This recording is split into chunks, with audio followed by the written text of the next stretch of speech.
ನೋಡ್ತಾ ಇದ್ದೀರಾ ಜನಸೇವಾ ಕನ್ನಡ ಟಿವಿ. ಇಂದಿನ ಮುಖ್ಯಾಂಶಗಳು. ಮಾಸ್ಕೋ ತಲುಪಿದ ಪ್ರಧಾನಿ ನರೇಂದ್ರ ಮೋದಿರವರಿಗೆ ಅದ್ದೂರಿ ಸ್ವಾಗತ. ಬೆಂಗಳೂರು ಹೆದ್ದಾರಿಯಲ್ಲಿ ಎಲಿಫೆಂಟ್ ಓವರ್ ಪಾಸ್. ಲೋಕ ಕಲ್ಯಾಣ ಮತ್ತು ಆತ್ಮ ಕಲ್ಯಾಣ ವಚನ ಸಾಹಿತ್ಯದ ಮೂಲ ಆಶಯ ಶ್ರೀ ಸೋಮಶೇಖರ್ ಅವರು. ಪಾರಿಗಣಿ ರಾಯಲ್ಟಿಯಲ್ಲಿ ಸರ್ಕಾರಕ್ಕೆ ನಷ್ಟ, ಸಿದ್ದರಾಮಯ್ಯರವರು ಗರಂ. ಕೊಳ್ಳೇಗಾಲ ನಗರಸಭೆ ಸಾಮಾನ್ಯ ಸಭೆಯಲ್ಲಿ ಜಿಲ್ಲಾಧಿಕಾರಿ ಸಿಟಿ ಶಿಲ್ಪನಾಗ್ ಎಚ್ಚರಿಕೆ. ರಾಷ್ಟ್ರೀಯ ಸೇವಾ ಯೋಜನೆ ಶಿಬಿರಗಳಲ್ಲಿ ಭಾಗವಹಿಸಿ ಸಮಾಜದ ಪ್ರಗತಿಗೆ ಯುವಕರು ಮುಂದಾಗಬೇಕು, ಶಿವರಾಮ ಅಭಿಮತ. ಅತಿಯಾದ ಅಪಪ್ರಚಾರ ಹಾಗೂ ರಾಜಕೀಯ ಸಂಘಟನೆಯಿಂದ ನಮಗೆ ಸೋಲಾಯಿತು, ಎಸ್ ಬಾಲರಾಜ್ ಅವರ ಹೇಳಿಕೆ. ಭಾರತ ವೀರಶೈವ ಲಿಂಗಾಯತ ಮಹಾಸಭಾ ತಾಲೂಕು ಅಧ್ಯಕ್ಷರಾಗಿ ತಿಮ್ಮರಾಜಿಪುರ ಪುಟ್ಟಣ್ಣರವರು. ಪ್ರಜಾಪ್ರಭುತ್ವಕ್ಕೆ ಪತ್ರಿಕೆಗಳು ಅನಿವಾರ್ಯ, ಜೋಗಿಗೌಡರವರ ಹೇಳಿಕೆ.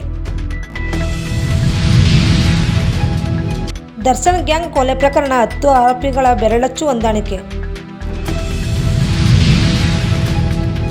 ರೈತರ ಹಿತ ಕಾಯುವ ಖಾಸಗಿ ಮಸೂದೆ ಮಂಡಿಸಲು ಎಚ್.ಡಿ. ಕುಮಾರಸ್ವಾಮಿಯವರಿಗೆ ಆಗ್ರಹ.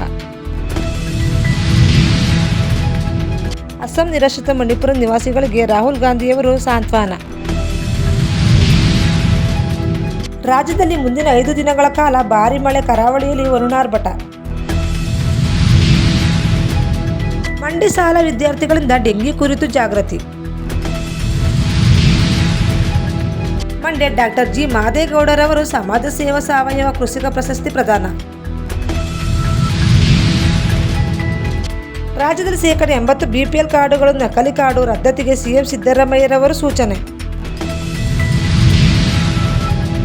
ಸ್ವಾತಂತ್ರ್ಯ ದಿನಾಚರಣೆಗೂ ಅಂಬೇಡ್ಕರ್ ಭಾವಚಿತ್ರ ಕಡ್ಡಾಯ, ಸರ್ಕಾರದ ಆದೇಶ.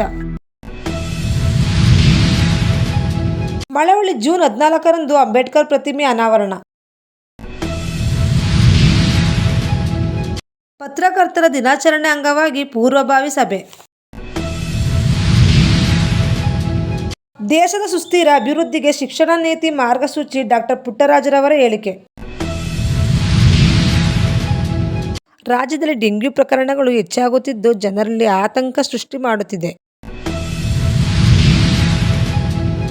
ಕುಶಾಲನಗರ ಟೌನ್ ಪೊಲೀಸರ ಮಿಂಚಿನ ಕಾರ್ಯಾಚರಣೆ. ಮಹಿಳೆಯರನ್ನು ಪೂರೈಸುತ್ತೇವೆ ಎಂದು ಆನ್ಲೈನ್ ಮೂಲಕ ವಂಚನೆ ಮಾಡುತ್ತಿದ್ದ 8 ಮಂದಿ ವಂಚಕರನ್ನು ಪೊಲೀಸರು ಬಂಧಿಸಿದ್ದಾರೆ.